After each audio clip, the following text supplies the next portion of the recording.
Well, Reed Hawk, congratulations, another successful tournament. Thank you. It did go well, and we're glad it's over finally.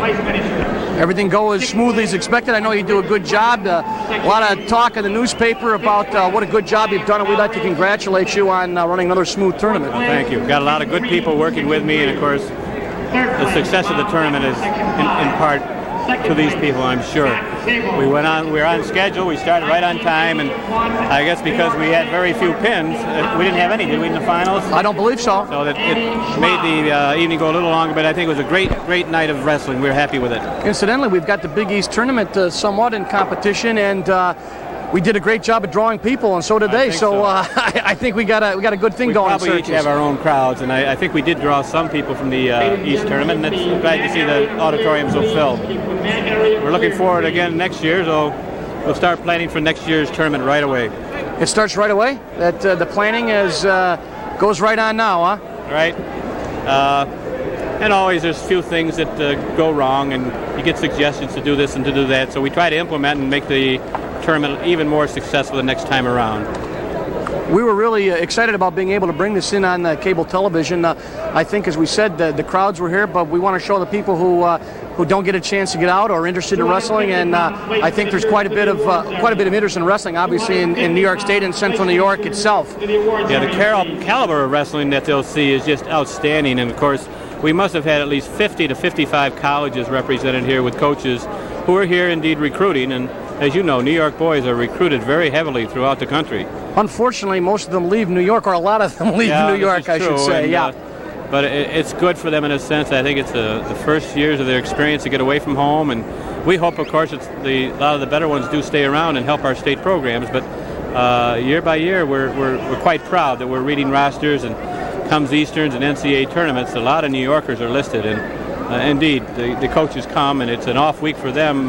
So the recruiting is very heavily. A lot of talking today with the boys. And, with school tuitions and all the costs going with it, these boys that get a 4-year scholarship can stand pretty proud of the next 4 years, and rest assured they're going to have a good education too. Well, just to take, for example, if someone got a 4-year scholarship at Syracuse University, you're talking close to $40,000 over a 4-year period, and that's obviously something it's got to be done in terms of kids getting athletic scholarships. It's so expensive, and I think a lot of the athletes here, as you said, are represented by colleges all over the country. I also think it's nice you attract luminaries like Gene Mills is here, just not even just to be on television and just walking around talking to kids, and Jim Nance comes over and talks to people. It's nice to see these wrestling, these people who have been so much a part of wrestling, and New York State wrestling and Syracuse University wrestling. You really attract a good group here. Yeah, it's good, and it's Old Home Week too. It's like any big tournament, statewide or Eastern-wide. It's a big reunion weekend, and everyone gets to see each other and have a good time for the entire weekend. There's some talk of perhaps wanting to move the state meet. People say we should share it. Is there any chance of that? I don't want to put you on the spot. Indeed, I've heard little or no talk as of late because of the success here. We have a plan whereby the sections that used to travel the farthest would, of course, year in and year be charged with the most expenses. But now with this profit sharing with the sections that travel the farthest, they well like this, and this has made it possible for them to want to come back every year.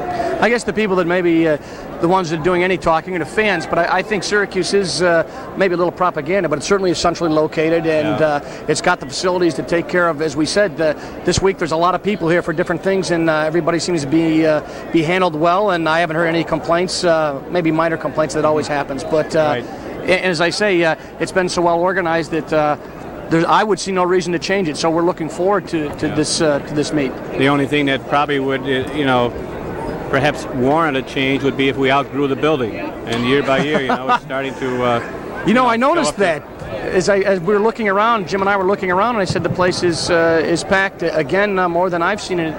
It just gets absolutely filled. And as you said, we may outgrow the building. But of course, there are some other facilities around. Right, we might be able to take it. We certainly would investigate it before we'd want it to leave here. It's kind of not narrow-minded, but you just like to have a good show like this in your own backyard. Indeed, Syracuse is becoming the sports capital of New York State with so many events coming in, and this is just one of many. And the facilities here and the people who help to bring programs in like this are just fantastic.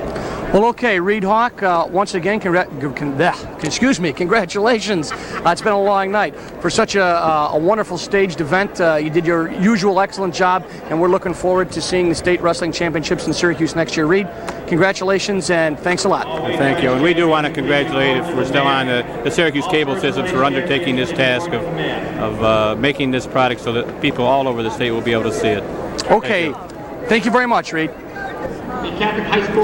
Okay, we're back for just a couple of seconds with Reed Hawk. Reed, maybe you can fill us in about the outstanding team. Our PA announcer, Bill Newfang, has just announced the team championship with the Canandaigua High School of Section 5. Jim Nance is now making the presentation to Coach Larry Reynolds and a member of his boys that participated in that success. Section 5 apparently has won the section championship, and I believe this is for the first time in its 19-year history, so the Section 5 and Rochester people have certainly got to feel good about that. And Al Placio, I believe 105-pound is he, from Section 8, has been awarded the Most Outstanding Wrestler Award, which now we call the Champion of Champions. I see Mark Martone, the Executive Secretary of the New York State Public High School Athletic Association, is making the presentation to Al. So all in all, the honors have been shared. Well, not really. Section 5 seems to have garnered two of the major shares, and Long Island Downstate has got a big award with the Champion of Champions Award. All right, so there we have it from the New York State Intersectional Meet. Canandaigua gets the team award, Section 5 the section award, and Al Palacio from Section 8 gets the Most Outstanding Wrestler Award. And we've had an exciting night, some good matches, and this is Dale Dreipolz for Jim Postello saying good night from the Onondaga County War Memorial.